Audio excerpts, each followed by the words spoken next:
Hello, my name is Leopold Sims. I'm a human service major, and I will be discussing the topics of communication as it refers to listening, the difference between listening and hearing.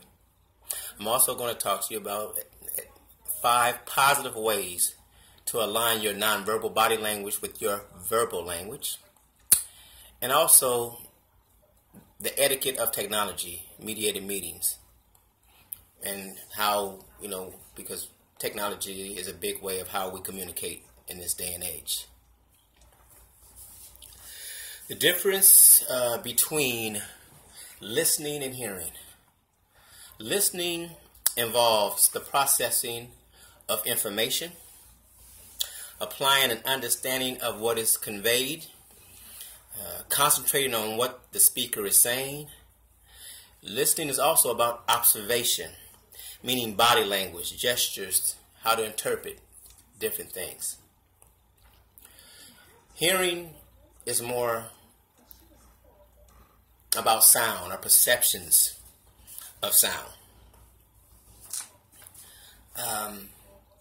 For example, if someone is talking to me and having a conversation with me,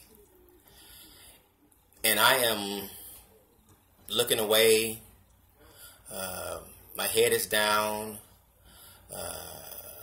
I'm leaning all the way over, my body language is kind of poor, that can give the speaker the interpretation that I'm not interested, that I'm not really taking in what you're saying to me, versus if I'm listening to somebody talk, I am going to take in that information. I'm going to pay attention. I'm going to focus in on what they're saying. And if I'm not sure, I may paraphrase, meaning I'll speak in a way to see if me and this person are on the same page. Or I ask questions. When you said this, did you mean A, B, and C? And then they can tell me, am I on the right track? Or no, I meant this by that. But the key is focusing on what somebody is saying is really important aspect of listening.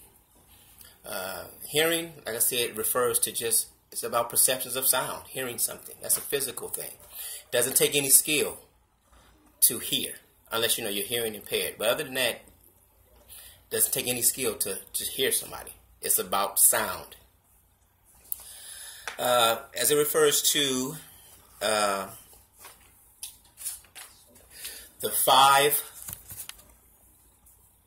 positive ways to align your nonverbal body language with your nonverbal language, there's 5 that I came up with, which is a smile. When you smile at somebody, it's a way of conveying that you're pleased about what is being said, that you're okay, that you're good with it. Another one would be a handshake.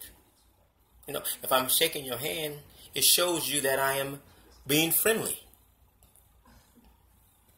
The posture, the way I sit, stand,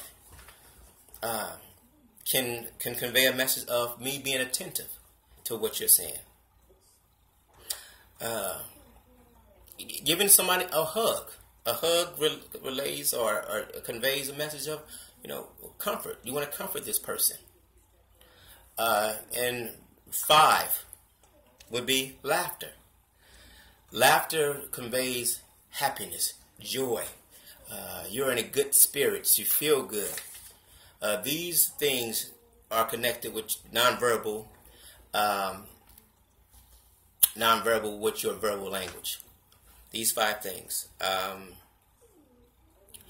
As far as etiquette, technology, I think the majority of people, or vast majority of people in our society, use technology to communicate nowadays. Text messaging, social media, Facebook,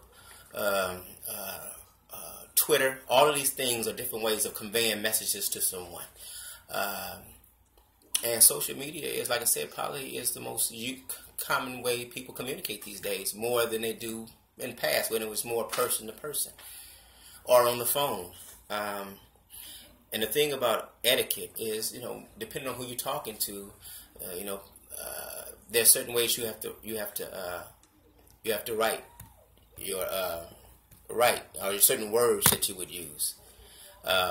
According to southuniversity.edu, Rod Moody says, it is much easier to misinterpret someone when reading a text-based message rather than during a phone conversation.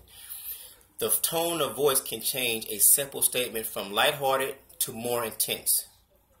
Moody adds, in contrast, a written statement, especially using chat shortcuts, may leave the reader guessing the intent behind the message.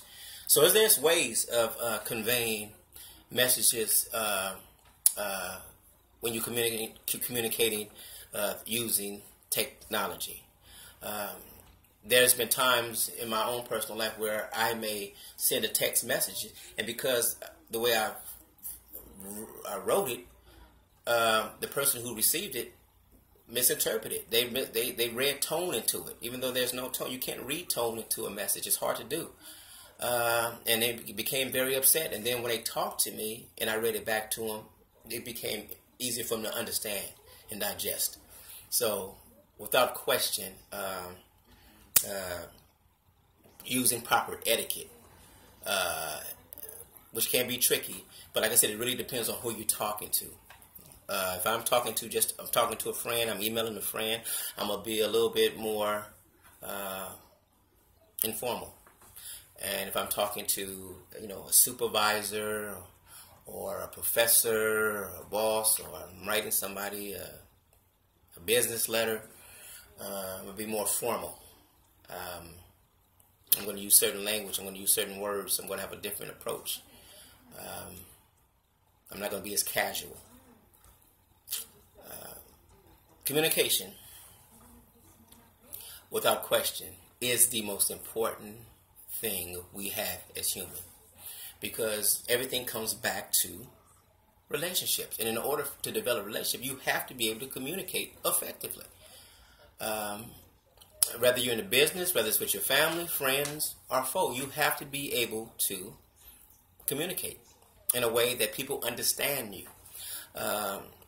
And this can get really complex depending on what culture you're in, because in certain cultures, certain things we may do in American culture may be offensive to another culture, whether it's Asian culture, or African American culture, or Hispanic culture.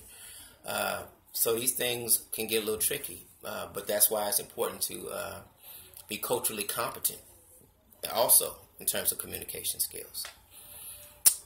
Anyway, that's it. That's hopefully I've covered and explained myself in a way that you can understand how important communication is overall, particularly in human services, because you're always talking with different people. Interaction with a lot of different people, diversity plays a role. So once again, thank you.